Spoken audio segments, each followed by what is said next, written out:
ìbéèrè kù kí ló dé tí ebi Islam ní Gumi lòun ṣe gbogbo ara sì mọ̀ pé orírun Islam Saudi Arabia ni kí ló dé tí wọ́n dá Gumi padà Saudi Arabia. ilé àwọn tiẹ̀ dá padà bẹ́ẹ̀ kì í ṣe Gumi. tẹ́yìn òbí léèrè ó ń jọ lójú pé wọ́n mú Gumi Gumi dẹ̀ sọ pé wọ́n àtó bẹ́ẹ̀ láti mú òun. ó ní wọ́n àtó bẹ́ẹ̀ láti mú. yes now. tọrọ mọ àwọn tọjọ ń ṣe pọ̀. no yes. ó ní gbogbo ohun tó ń ṣe with approval àjọba ni. ó ní ẹ máa gbọ́ ó ní ìjọba mọ̀ sí tó ń ṣe.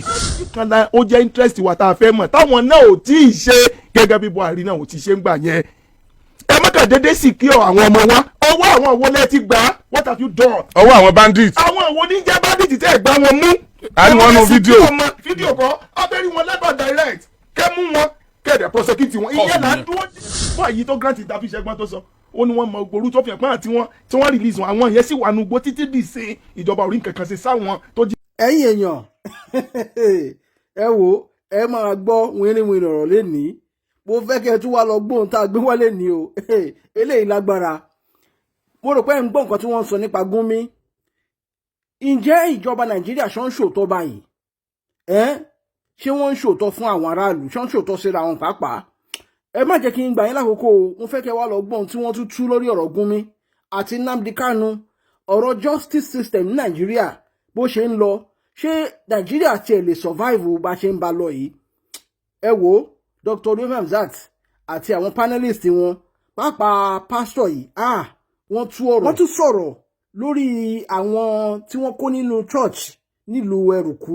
ìyẹn ní Kwara State tí wọ́n ṣẹ̀ kó padà ṣẹ̀bẹ̀ nǹkan wọ́n ti dé padà lánàá mo fẹ́ kẹ́ wá lọ gbóhùn tí wọ́n sọ lórí àwọn tí wọ́n kó ní church Ẹrùkú yẹn ìjọba Nàìjíríà ọ̀rọ̀ yìí máa padà lẹ́yìn o ó máa lẹ́yìn ẹ má jẹ́ gbọ̀ngbà yín lágara ẹ wá lọ gbóhùn tí wọ́n sọ. kí gbogbo ara lè pe àpò ojúmọ́ òní ọ̀dà fún wa kí n sọ tún mọ́ orin o àkọ́kọ́ ni pé that is what we call the principle of natural justice.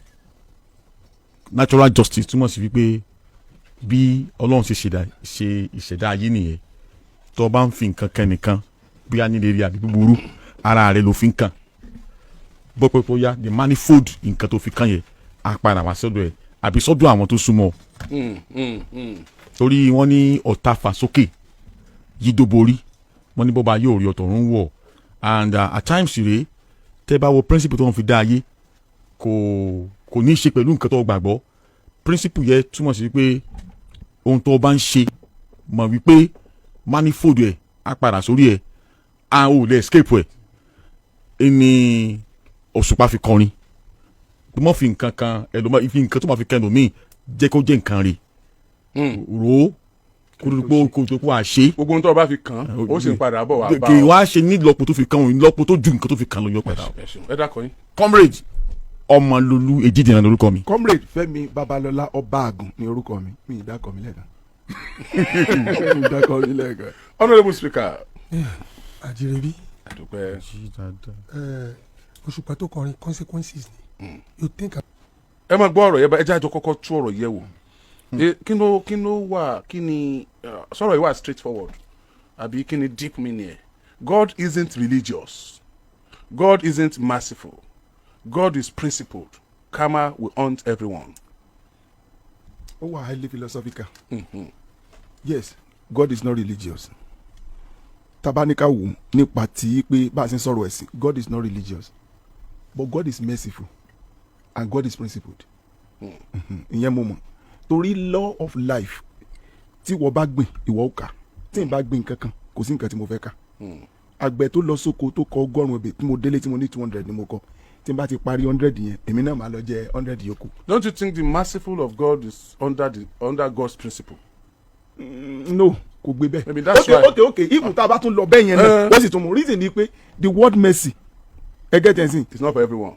It's for everybody. Ntí mo bí tí mo lọ is for example tọ́lọ̀ bá ní pé o nítorí pé lágbájá ó ń ṣèṣe kúṣe ó dẹ́ṣẹ̀ o ó wùwà tí ò dá o òjò ń ràn sílé ẹni yẹn náà òòrùn ń ràn sílé ẹni yẹn náà wo bí tó ti fàánú. ó ti bẹ́ẹ̀ lórí tá a bá pè ní mercy yẹn. God bless you ntí mo sọ pé tá a bá tún ká fine but ẹ pé la fẹ́ isolate ẹ̀ yes ó wà ṣùgbọ́n kìíní kan ni mo mọ̀ one àánú mọ̀ ń ṣògo ní ìdájọ́ then number two kò ń ṣe é sí wa gẹ́gẹ́ bí ìgbé ayé wa ó fanú yẹn gbà wá. under principle ẹ̀ ló wà. under principle good under principle ẹ̀ ni because ṣé ẹni kìíní kan pẹ̀lú Ọlọ́run ṣe lè máa ṣe lè tí wọ́n bá ti ṣe lè máa ṣe lè mo máa ń sọ fáwọn èèyàn ó dàbí student tó fẹ́ lọ sí exam Ọlọ́run kan ní ó bọ̀ kàwé you read wàá wá gbàdúrà pé ọlọ́jọ́ jẹ́ kí n soríire jẹ́ kí nǹkan tí mo kà kó jáde ṣùgbọ́n if you don't read anything kò sí nǹkan kan tó máa wáyé. o lè gbàdúrà kọ́lọ́n fi yẹ kó o dẹ̀ má gbàgbé tó bá dẹ̀ sáà mọ́. that is àwọn nǹkan yẹn ṣùgbọ́n ẹ̀kọ́ kọ́ kàn ná tẹ́ bá wo nǹkan tó sọ nínú scripture ó ní tí wọ́n bá ṣe léyìí èmi ó ṣe léyìí ok ó ní ká mú wá mo ti mú wá mo ti fi sílẹ̀ ó ní níwọ̀n gbà tí ẹjẹ́ lọ bìkan Genesis chapter 22 ó ní níwọ̀n gbà tí ayé wà as long as the heart remained ó ní cold and winter harvest and seed time and harvest time shall not cease so tí ẹ ní pé nǹkan báyìí ṣe èmi náà ṣe nǹkan báyìí ṣùgbọ́n ọ̀ ṣe nǹkan kan ní kọ́lọ́ wa ìrọ̀ ọlọ́ ìṣe báyìí God is not a magician ẹ gbé gbèsè inú gbèsè tẹ bá gbé ní o ti forí ọ̀fẹ́ síbẹ̀ ó sọ̀rọ̀ nípa iṣẹ́ àti ìbùkún if you don't work there kò sí ìbùkún. The principle of mercy of God is rooted in justice. Kò sí mercy tẹ́ bá ń demonstrate ẹ gbọ́dọ̀ operate ẹ̀ ní under the principle of justice. Ọlọ́run ní kì í operate mercy náà wo justice mọ́. Because at times ọ̀pọ̀lọpọ̀ fẹ́ mọ́ rule out to side the justice. God cannot do contrary to the principle because throne tó fi jókòó justice ni. Kò sì lè ṣe tako rẹ̀ èèwọ̀ ni Ọlọ́run ò lè ṣe tako ara ẹ̀.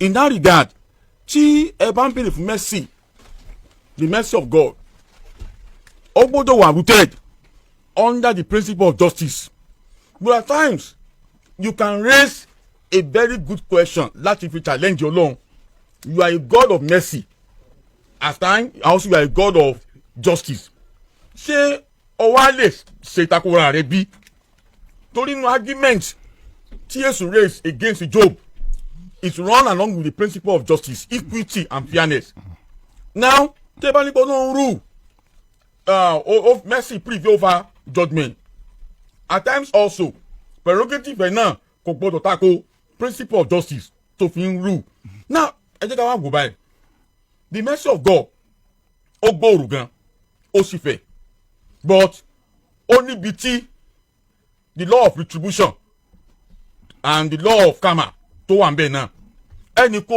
lè wá bí kọ́tẹ̀ ẹ̀jẹ̀ sílẹ̀ tó ní pé mercy and rule over the innocent blood tó ń ti shed I pass through pain I pay price fún nǹkan tó ti ṣe the grace to bear that period lọ́nà wa kàn fún ipa wa ta ẹ̀jẹ̀ sílẹ̀ àbí àfi àwùwà ibà wa bí kan àwa nípa òun sọ́sọ́nà mercy Ọlọ́run pé retribution ò ní padà sórí òun in the book of Revelation àwọn kan pariwo pé oh God ìgbà wo ló gba ẹ̀san wa lórí àwa yìí tí wọ́n ta ẹ̀jẹ̀ wa sílẹ̀ lọ́nà àìtọ́ ó ní kí wọ́n ní sùúrù pásìkò tó wọ́n gba ẹ̀san wọn ohun tó bọ̀ the principle of mercy a gbọ́dọ̀ sí gbọ́ it run with justice it run with equity and fairness.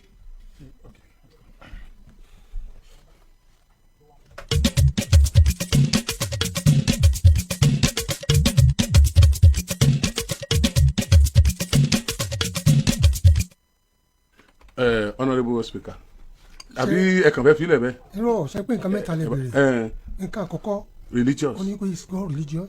Is God merciful? Is God merciful? Is God principle. ṣe rí lè tẹ́tẹ́ sọ yìí ọlọ́run rán yàn kankan wáyé wá di Christian kò rán yàn wáyé wá di Muslim kò sì rán yàn wáyé wá di oníṣẹ̀ṣe. àbóndù. àdáyébá gbàtà àdáyé lóníkálukú mọ religion tó fẹ́ ṣe àdáyébá ni. word creation. Are you getting it? Word àdáyébá ni is not God that created religion. wọ́n invent yẹn. It was when we came to this world only family tàbí oníkálukú sí ilé tẹ́ bí yín sí olódìtàmí what you will do èèyàn wá lè dá rẹ̀ èèyàn tún lè dá o but it is not God that say oya Christian ni kò lọ sí àdáyébá ni that's number one.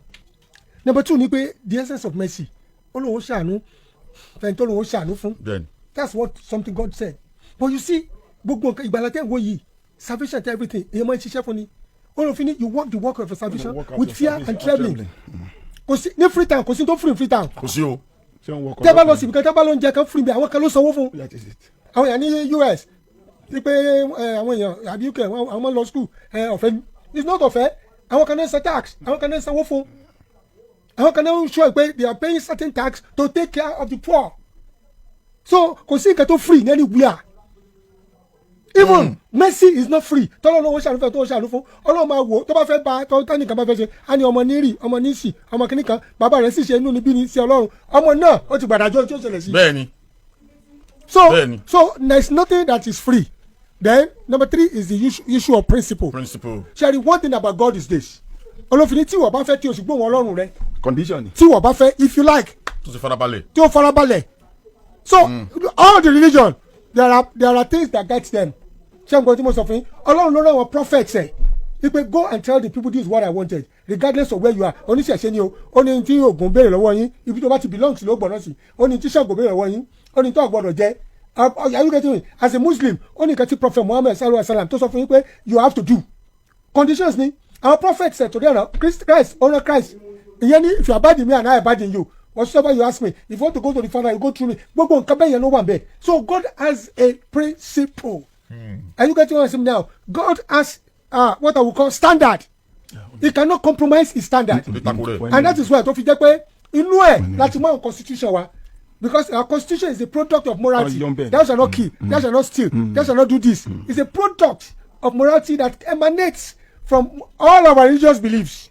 ẹ ṣe pastor. ṣùgbọ́n ọmọlólú sọ nǹkan kan wípé kò fọ́n dáadáa ṣùgbọ́n mo fẹ́ takò but bóyá torí time ó sọ̀rọ̀ nípa justice wípé ọlọ́run ó máa ń lo justice ọlọ́run kì í lo justice o ṣùgbọ́n. God is a just God. the word just ẹ máa gbọ́ ẹ tí ì jẹ́ ń clear ara mi o tó bá ṣe ẹ pé tí mo bá lọ sí kóòtù sí tó bá sọ pé mo dẹ́ṣẹ̀ by justice ní tófin bá sọ wọn ò ṣe he tempers justice with mercy má dẹ̀ fún lálàyé. kankan náà la tó ń sọ. òun sọ̀rọ̀ nípa. God máa gbọ́ God is the just God ni wípé his liberality ó ní sọ pé he will not òun ṣe ojúṣàjú ènìyàn. ẹgbọ́n ní tẹ́ ẹ sọ God is no it's not partial. oníròyìnbó kan tí wọ́n ti ẹ̀ pé ìyẹn kọ́ mò ń lọ the word justice ibi tí mò ń lọ ni ṣe pé téèyàn bá dẹ́ṣẹ̀ sìn ní tó fi bá sọ pé kan ṣe lábẹ́ òfin pé irú ìyá báyìí ni wọ́n ṣe ni wọ́n fi jẹ yàn ṣùgbọ́n nígbà tó dá kókó kan ó mú àánú wá tó ṣògo ní ìdájọ́ the word justice òun kì í lo mercy ló máa ń lò nínú ayé àlò justice lọ́dọ̀ rẹ̀ àlò mercy má dẹ̀ fún example wọ́n mú obìnrin yẹn wá o wọ́n ní obìnrin yìí o á dẹ̀ rí o obìnrin yìí dẹ́ṣẹ̀ o ó ṣàgbèrè o kò pé wọ́n ṣe lu o kò dẹ̀ pé wọ́n ṣe sọ̀kò kàn ẹni tí ò bá dẹ́ṣẹ̀ rí wọ́n ní Mósè sọ fún wa wípé báyìí ní ká ṣe ṣe kí ni ìwọ ọba ní ká ṣe òun náà wàá jókòó wọ́n kàn kan sílẹ̀ wọ́n sọ fún dà èmi náà ò ta kò fẹ́ àti wòlíì o ṣùgbọ́n ẹni tí ò bá dẹ́ṣẹ̀ rí kò lẹ́kọ̀ọ́ mọ́. Justice náà nìyẹn. Justice. That is justice. Well, mercy lè mìíràn. Now you ma gbọ́ that is justice. Justice náà ni good ó ti tán. sẹ́mi pé mercy nìyẹn o. it take two to tango. yà bẹ́ẹ̀ni you agree like take two to tango. yes exactly. obìnrin wọn mú wá ọkùnrin tó bá sùn. wọ́n sábà penalize ọkùnrin o. it take two to tango. wọ́n sábà. ebe yẹn yóò penalize ọlọ́run ló ń sọ̀rọ̀ báyìí. it take two to tango. níbi tí mo lọ lọ pé ṣe àwọn pé ó fi àánú hàn if you want to go. ṣé o gbọ́ nínú ìdájọ́. bẹ́ẹ̀ni. tó nínú yín tí mò ń sọnù wípé tó bá ti dé ìdájọ́ yẹn náà sì wà. ìdájọ́ yẹn wà kò fà ní ní tí mò ń sọnù pé òun ti àánú ni mo ń dún ibi àánú ni mo ń dún it's like prerogative of mercy that's all. exactly ó jọ ẹnìkan ó ti náwó. even the word prerogative tẹ sọ yìí ṣe ìpàtọ́ apostle gan wọ́n yọ ọ́ bẹ́ẹ̀ nígbà tí wọ́n ní pé kámẹ́nìkan wà nù bárabà tóun and somebody must die ṣe ẹran tí kò sọ bẹ́ẹ̀ iná ṣe ìpòdà méjèèjì ni ẹ mú kan nù yín tá a máa náà fi ní pé kí a fi olè sílẹ̀ ẹ ti gẹ́gẹ́ sí ṣùgbọ́n like you have said nínú ìdájọ́ gangan ló ṣe fàánù ẹ but ọmọtọ̀sọ̀ náà fàánù hàn. ta ni jẹ́ ọmọtọ̀sọ̀. adájọ́ Kánù. ó náà fi jẹ́ kó náà sọ ní òbá sàmọ́ ó dà pé ìdájọ́ ọ̀rọ̀ kan ó wá commute ẹ̀ sí. kò fàánù hàn. ó fàánù hàn. no let's get it right. kò fàánù hàn ó ló yẹ kí òǹdájọ́ ikú fún ni ó ní but internationally wọn ìdájọ́ ikú mọ́. so international ló kọ lọ́wọ́. wọn ìdájọ́ ikú mọ́. okay kò sáà nínú yẹn he goes by anukọ nítòfin sọ. he finds the root of the judgment in law in the constitution. Right. No, it's not in law, pastor. No, it's not in law. tó bá ṣe bẹ́ẹ̀ he will have cited the section of the law in international law. You know why it is in law. òfin ti borí ẹ̀. You know why it is in law. nígbà tí wọ́n ṣe law ṣe gbogbo ẹ̀ tán wọ́n wá allow discretion judge nínú law. mercy na tunu. Once the discretion is allowed it's constitutional it's lawful inú law ló ti lo discretion yẹn. mercy náà kò lè dájọ́ ọkú fún torí internationally wọn gbà láàyè mọ́ òun náà sọ ó lóun ìbàdájọ́ ọkú fún ó ní but òun wà abide by their international law wípé kán mọ́ máa dájọ́ ikú. ok article mi lè ti wà tó. ṣùgbọ́n nínú tóun o wípé as a Christian wọn ò ní dájọ́ ọkú yẹn fún o. honourable speaker kò sí international law tó ní kán máa dájọ́ ọkú mọ́. wọ́n ti sọ pé kán máa dájọ́ ọkú. kò sí àwọn tí ní kán máa dájọ́ ọkú mọ́. kò sí kí ni wọ́n sọ wá reason náà máa dájọ́ ọkú àwọn kọ́ńtì kan wà jẹ́ pé ẹjọ́ ọkú náà ń dá fún. communist country àwọn wọn máa gẹ̀yàn lórí ilẹ̀. reason ni wípé most of the time wọ́n tán dájọ́ ọkú fún mi. wọ́n padà find out pé wọ́n jẹ̀bi so wọ́n sáré dájọ́ ọkú mọ́. ẹsẹ̀ sẹ́rù Nàìjíríà àti wà lórí ọjọ́ ọkú àwọn kọ́ńtì kan wà lágbàáyé ti today ẹgẹ́ bí èmi àti ọ̀gá mastro àgbà àwa dúró ti ìdájọ́ ọkú fún àwọn kéèsì kọ̀ọ̀kan níwòye tàwa amnesty ń propagate tó tọ́ káàkiri àgbáyé pé kó mọ̀ dájọ́ ọkú mọ́ but ìgbà tí èmi àti ọ̀gá there is no standing law tó ní ká má dájọ́ kú mọ́ but wọ́n propagate ẹ̀. I say campaign against it. I think it's only by àwọn kan tọwọ́ bàdí sí yìí o. It was an advocacy. Through that advocacy. gẹ́gẹ́ láago mẹ́wàá àárọ̀ lù láti iléeṣẹ́ rédíò àgídìgbò 88.7 FM Ìbàdàn. Lọ gba káàdì ìdìbò rẹ. It was an advocacy. Through that advocacy, ṣẹ́gun, you may take it or you may not take it. Yes. Oní Mercy fi jáde. Ṣẹ́gun pé mo ṣàánú ẹ̀ mi ìdájọ́ kú fún. Ṣẹ́gun oní Mercy fi jáde síta. But notwithstanding, ṣẹ́gun àwọn countries bíi Saudi nkankan ọba gbógun olóró wọ́n pọ̀ ni.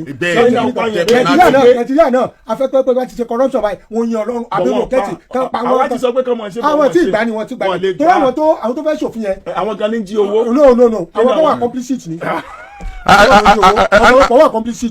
Honourable Speaker sir mi ìfẹ́ gbà pé òfin kan ló ní kí adájọ́ yẹn má dájọ́ kú o.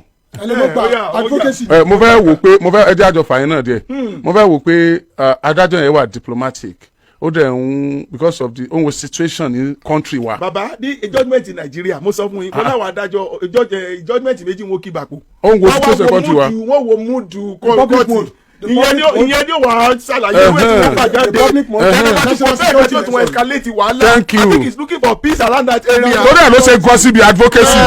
Because ó gọ́ síbẹ̀. ó gọ́ síbẹ̀ ó wù wá láti gọ́ síbẹ̀. bó ti gọ́ síbẹ̀ yẹn ó wá sọ pé òun ṣàánú ẹ̀. no ẹjọ́ ọmọ tó ṣe fàánú hàn. yíyá ọmọ tó ṣẹlẹ̀ ṣáà pé bá a ṣe mọ tí ẹ bá jí owó náà Nàìjíríà adájọ́ lè gọ àwọn EFCC náà máa ń gọ síbì kan ní plea bargain náà. ṣé àwọn pé mo ti 10 billion ní mú 100,000. òde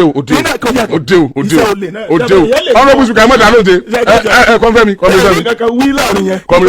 ṣé àmọ̀ pé àánú ìbáṣògo lórí ìtẹ́ ìdájọ́ síwájú sí fún Kanu tó bá jẹ́ pé remorse tó bá remorseful nígbà tí wọ́n fún un láǹfààní láti sọ̀rọ̀ yẹn wọ́n fẹ́ kó ìjọba ò fẹ́ that's what ẹ̀kọ́ kan sọ̀rọ̀ tí ó ṣe so ìgbà tí ó wá tún sọ̀rọ̀ líle yẹn wá òkè kó báyà kó bọ́ bínú kẹ́ fi negotiate. ṣé ẹ máa tó jẹ́ kí láì kọ̀rọ̀ tẹ̀ sọ. ìgbà tán gbé bàbá wa nílẹ̀ Yorùbá nínú òṣèlú bàbá wa nílẹ̀ Yorùbá nínú òṣèlú tí wọ́n bá fẹ́ mi Awólọ́wọ̀ nígbà tí wọ́n gbé wọn sínú igi tí bàbá deliver locotus náà Justice Sowore mímọ́ ó wá wojú bàbá ó wo English tí bàbá sọ ni ọkàn mi sì tú ọ sílẹ̀ ṣùgbọ́n wọ́n ti de ọwọ́ mi. inú mo mọ̀ kápẹ́rù ẹ̀ náà ni arákùnrin yìí bá sọ tó náà farabalẹ̀ sọ̀rọ̀ gẹ́tì mi kápẹ́ òun náà farabalẹ̀ sọ̀rọ̀ tí òun máa pé òun jà kúkú nù kóòtù tó farabalẹ̀ sọ̀rọ̀ bóyá orí ọ̀fẹ́. adájọ́ yẹn gan sọ ó sọ̀rọ̀ débi ìhùwàsí rẹ̀. he is very arrogant and violent. He's a very arrogant and violent man. ẹ mọ tó ṣẹlẹ̀ èmi. ẹ̀rù à ń ba adájọ́ pé táwọn bá release wọn tán lọ sí safe place wọ́n tún lè kọ́ sí. lọ́fi ọ́nà ẹgbẹ́ lọ Sókótó wọ́n dẹ̀ lẹ́wọ̀n bẹ̀yẹn ọ̀dà. adájọ́ tèmi emotion ni. sọ́nà fẹ́ jà kúkú ni sábàjọ́ kúkú. adájọ́ gbọ́dọ̀ tẹ̀lé emotion ṣẹlẹ̀ nìyẹn. because Nnamdi Kanu fẹ́ trigger emotion. ó fẹ́ trigger. torí ó ní pé you don't know the law. ó fẹ́ trigger. tí a bá lè yọ̀ mọ́ yẹn. which law show me the law. you don't know the law. ó ń sọ fún pé he's an ignorant person. ó fẹ́ trigger. no ẹnìkan náà ni ó ṣe nǹkan tí ó wọnú Guinness Book of Record tó ṣe yìí ti wọ Guinness Book of Record lọ́dọ̀ mi ni o. okay thank you ẹ já gbé bàbá Muhammadu Buhari of blessed memory ẹ já padà káwo ìjọba wọn káwo ìgbésùmọ̀mí nínú ìjọba wọn ìjìyànkó nínú ìjọba wọn àti ìtètè takìjí sí àwọn ìṣẹ̀lẹ̀ burúkú yẹn ká gbé sí ẹ̀gbẹ́ ìjọba Bọ́lá Ahmed Tinubu pẹ̀lú ìṣẹ̀lẹ̀ àwọn ọmọ tí wọ́n jí kó ní Kwara ilé ìjọsìn àwọn olùjọ́sìn àgbàlagbà pọ̀ nbẹ àwọn olùjọ́sìn tí wọ́n jí kó ní Kwara àtàwọn kébí girl a gbọ́ pé lánàá hours ọ̀pọ̀lọpọ̀ wákàtí ni ààrẹ orílẹ̀-èdè fi ṣèpàdé pẹ̀lú àwọn service chiefs oko ìpàdé yẹn la gbọ́ pé wọ́n ní kí wọ́n kó àwọn ọlọ́pàá kúrò lẹ́yìn àwọn VIPs tí wọ́n ń sọ káàkiri wọ́n dẹ̀ approve pé kí wọ́n tún gba ẹgbẹ̀rún àwọn ọlọ́pàá sí bóyá nínú ìpàdé yẹn náà ti find out pé ọlọ́pàá ò tó wọ́n wá pé àwọn ètí ò tó yẹn nínú ọ̀rọ̀ tẹ́ ẹ ti máa sọ ń bì ṣé ẹ ti gbàgbé pé ọlọ́pàá tí ò tó mélòó gan ni wúlò faraàlú pé wọ́n ti pín wọn mọ́wọ́ rẹ̀ dì bóyá nínú ìpàdé yẹn náà ti find out pé kankan kó lẹ́yìn wọn kí civil defence kó a sì mọ̀ pé wọ́n yé sẹ̀sẹ̀ pé wọ́n kún ẹ kúrò. ẹ bá mọ̀ tí torí ibi tí mo fẹ́ lọ ń tẹ̀mí. so ẹ ká tó wá lọ gbogbo ibi tí mo sọ ẹ jẹ́ àkọ́ gbé wọn sẹ́gbẹ̀ẹ́ ara wọn bá wa fẹ́ gbé wọn sẹ́gbẹ̀ẹ́ ara wọn ẹ jẹ́ kí àwọn èèyàn wa tán wà nílé ìjọsìn ní ẹrùkú tí wọ́n padà dá sílẹ̀ ẹ jẹ́ kí wọ́n káàbọ̀ bí wọ́n ṣe ń wọlé padà sí ìpínlẹ̀ Kwara láti bí wọ́n kó wọn lọ ẹ káàbọ̀ ẹ gbé ohùn sókè.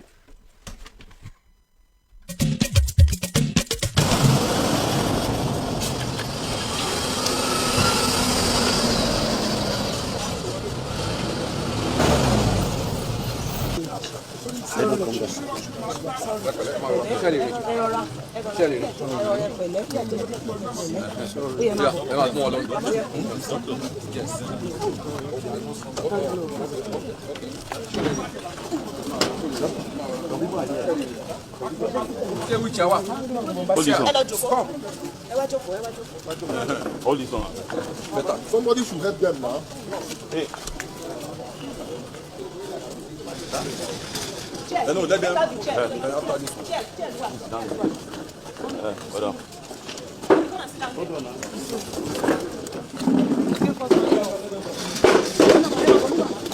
Sorry.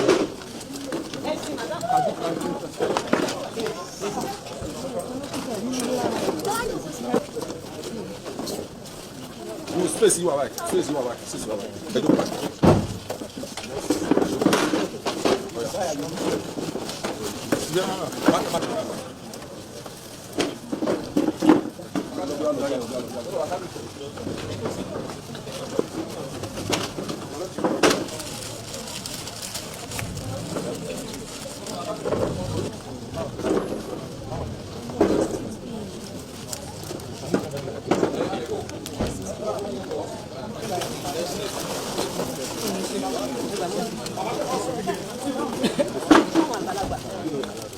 Má rush it, don't rush it, small.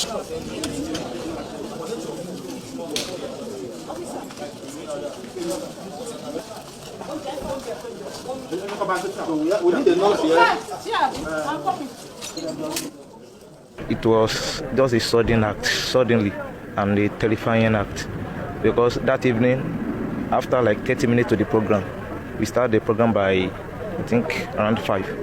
So like 30 minutes to the program, after all the praises, we just heard gunshot. Even to my own perspective, I didn't know it was gunshot. I think it was just sparkling of some wire. But by the time we get, they surrounded the whole church. Even some people, they begin to narrate that they are seeing drop of blood everywhere. Now, from that Tuesday to today, when you are released, what is the situation right there inside the bush? It was unimaginable, because when we got there, we really know that it was a dominated area by these people called bandits.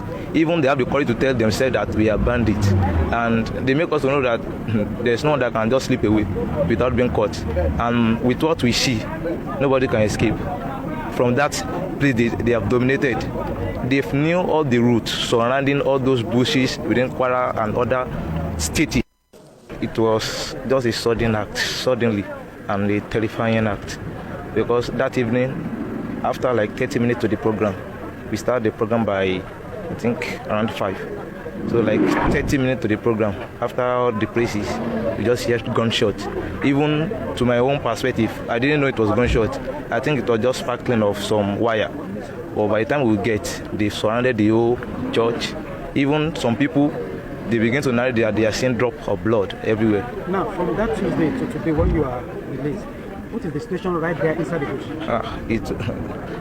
It was unimaginable, because when we got there, we really know that it was a dominated area. Dominated area.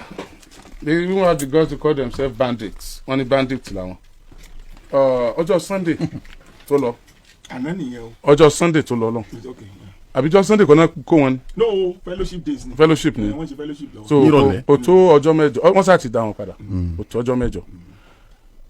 Àmọ́ iye ọdún táwọn Chibok girls tí wọ́n lò tàbí àṣírí wọn kó tán di èní. A nílò ìjọba, kò síbi tí ṣẹlẹ̀ kí ti ṣẹlẹ̀, ṣùgbọ́n a nílò ìjọba tí ó létí, tí ó tètè dáhùn. Àwọn kan ní wọ́n sanwó ni, a mọ̀ bóyá wọ́n sanwó ni lóòótọ́, bó bá sanwó náà wọ́n san, adúpẹ́ tí wọ́n ti tètè ṣe ń tọ́ yẹ kí wọ́n ṣe tán dáhùn ẹni padà. Ẹ bá ń ṣe tí mo sọ lẹ́ẹ̀kan, èmi tiẹ̀ ń kọ́kọ́ dúpẹ́ dídá padà lọ́jọ́ Tuesday wọ́n náà kó wọn. Èmi fẹ́ gbé sí kẹ̀gbẹ́kẹ̀gbẹ́ pẹ̀lú ti baba ní tó sọ ní St. Francis Catholic Church Ọ̀wọ̀, torí chọ́ọ̀chì náà nìyí náà ọlọ́ pé àwọn yìí náà ń ṣèṣìn lọ́wọ́ ni wọ́n fẹ́ parí ìsìn náà làwọn eruku ìwọlé ní Ondo State tí wọ́n sì palẹ̀ gbogbo wọn tó kù sí sùn nígbà náà that was on the June 5 2022 now àwọn tí wọ́n kó ní chọ́ọ̀chì ní St. Francis Catholic Church lọ́wọ́ ìmọ̀ condition àti bí wọ́n ṣe bí àwọn gbé àwọn kan lọ àwọn tó kú ńbẹ̀ náà kú lọ́dún náà lọ́hùn compare sí ti ẹrùkú tó ṣẹlẹ̀ yìí. ní wọn kóyàn lọ́nbẹ̀ wọ́n pààyàn ni. wọ́n pààyàn dànù ni. now ní ẹni tí wọ́n ṣẹlẹ̀ ẹrùkú yìí tí èèyàn kú wọ́n tún kóyàn lọ fine and good tí mo rí bẹ́ẹ̀ ni pé lọ́wọ́ tí kìíní yẹn ṣẹlẹ̀ ní ariwo ta ṣẹ̀sì mọ̀ pé tension kulẹ̀ wà nílùú nípa ọ̀rọ̀ insecurity ẹ wá wò bí excellent the governor the president bó sáré pèpàdé tó sì bẹ̀rẹ̀ sí ṣètò bí wọ́n ṣe gba àwọn ọmọ àwọn ẹni padà tí wọ́n sì lè padà táwọn wá compare sí 2015 2016 tí retired general late retired general Muhammadu Buhari tí wọ́n.